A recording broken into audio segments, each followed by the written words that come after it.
Hello, beautiful soul. Welcome to the Her Soulful Success podcast. I am Deanna Ricciotti, certified coach of NLP, certified timeline therapy practitioner, business mentor, and the girl who went from corporate climbing to solopreneur, replacing her full-time income working part-time hours in her business while juggling mum life. But you, my friend, can call me D because I know quite literally that we're going to become business besties. This space is for you to escape into, away from the crazy hustle in your business and life, to get your weekly mindset fix, your business boost, your realignment with the highest and best version of yourself, and your dose of self-development. All ingredients that I believe for a soulfully successful business where abundance and fulfillment go hand in hand. Whether you're doing the 9-to-5 grind and dreaming about there being something more out there for you, whether you're wanting to explode your side hustle, or you are already a business owner feeling maybe a little lost, stuck, or overwhelmed, this podcast is designed to speak to your soul. So without further ado, let's jump into this week's podcast and level up your mindset so that you can begin living your best life. Hey there, business bestie. How are you doing today? I'm so glad you decided to join me on today's episode.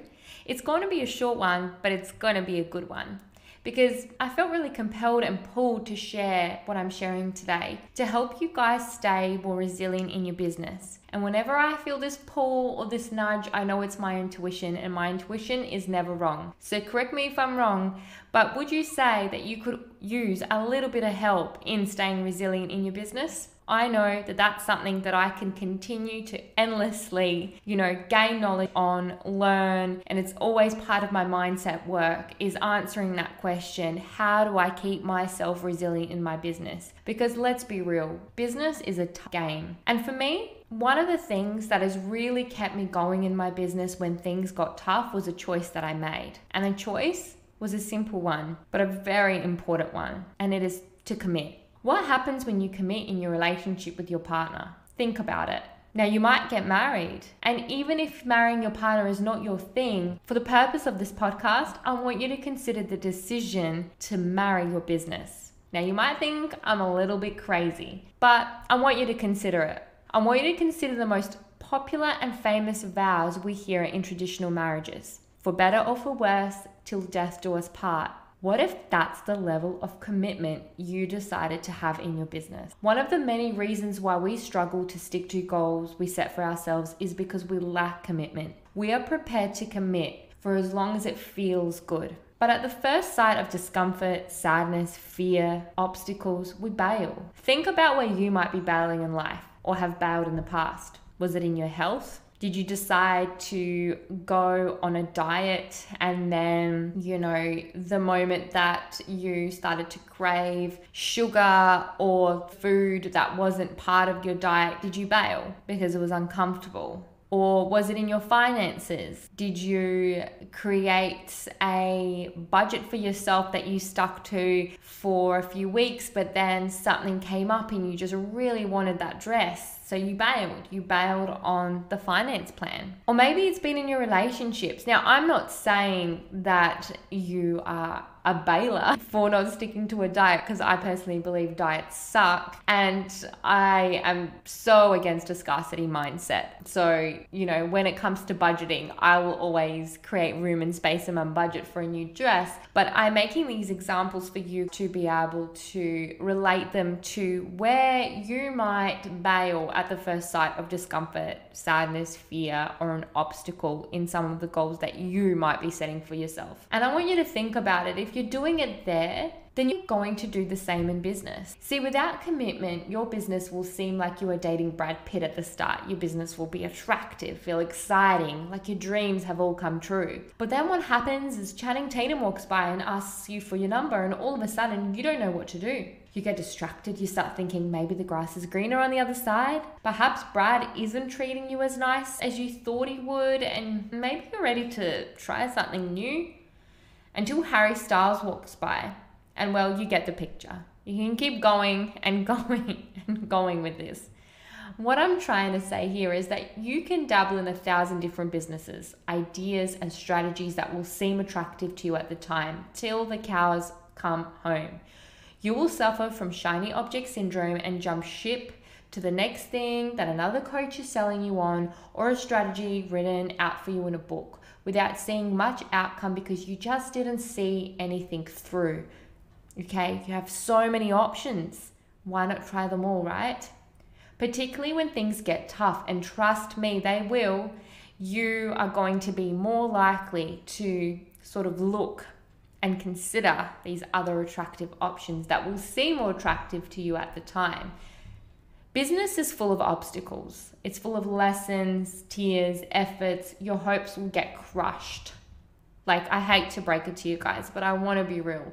There will be times when you will, I don't know, maybe you'll spend a month building up to a launch of a product or a service, okay? And you've put all your hard work into it.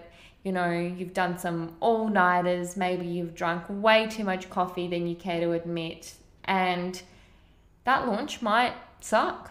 It might end in nobody buying your products, or it might end up in you having a few customers but not as many as you were hoping for or what you were aiming for.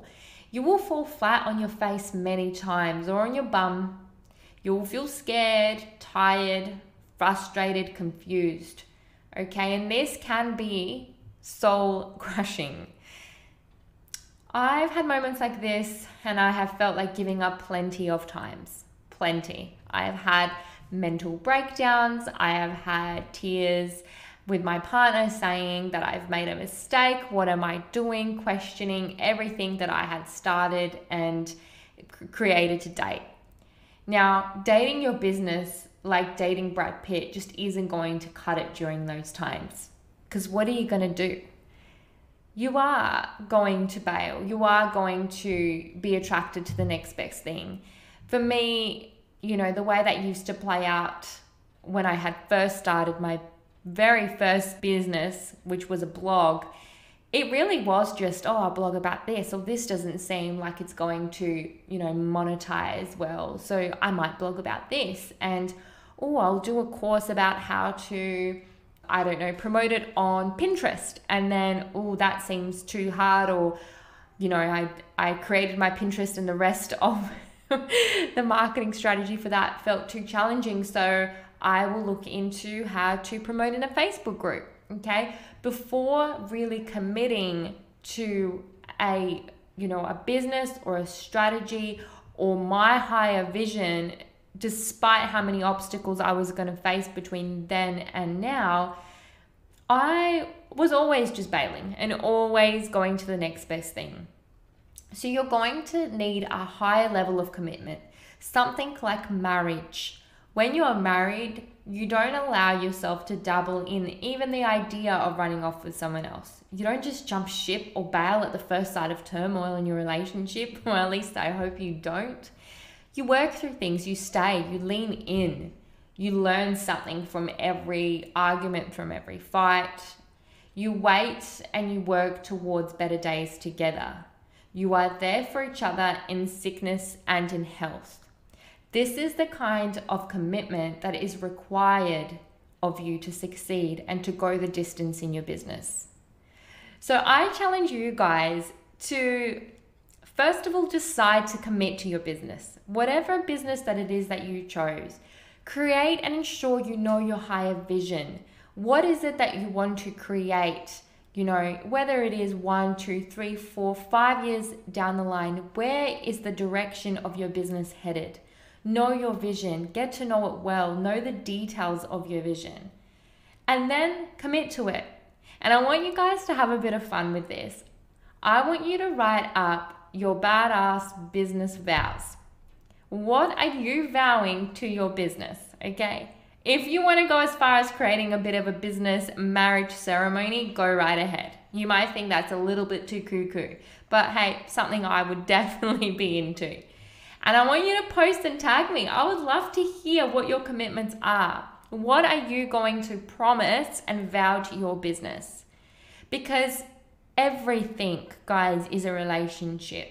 Okay? How you treat one aspect of your life is how you treat all aspects of your life. And I want you to start really getting committed. I hope you guys have enjoyed today's episode.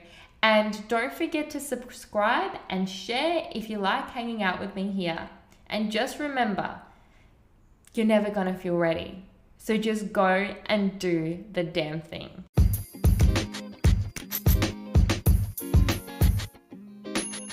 Hey business bestie, thank you so much for choosing to tune into the Her Soulful Success podcast.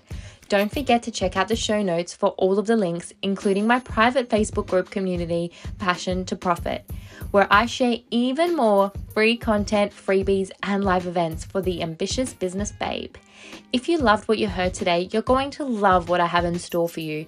Everything from creating beautiful branding, money, mindset and wealth, nutrition for optimal energy and mood, to energy healing and anxiety management.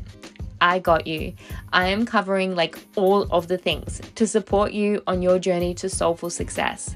So that you don't miss out on future episodes, don't forget to click subscribe and share the podcast with your tribe.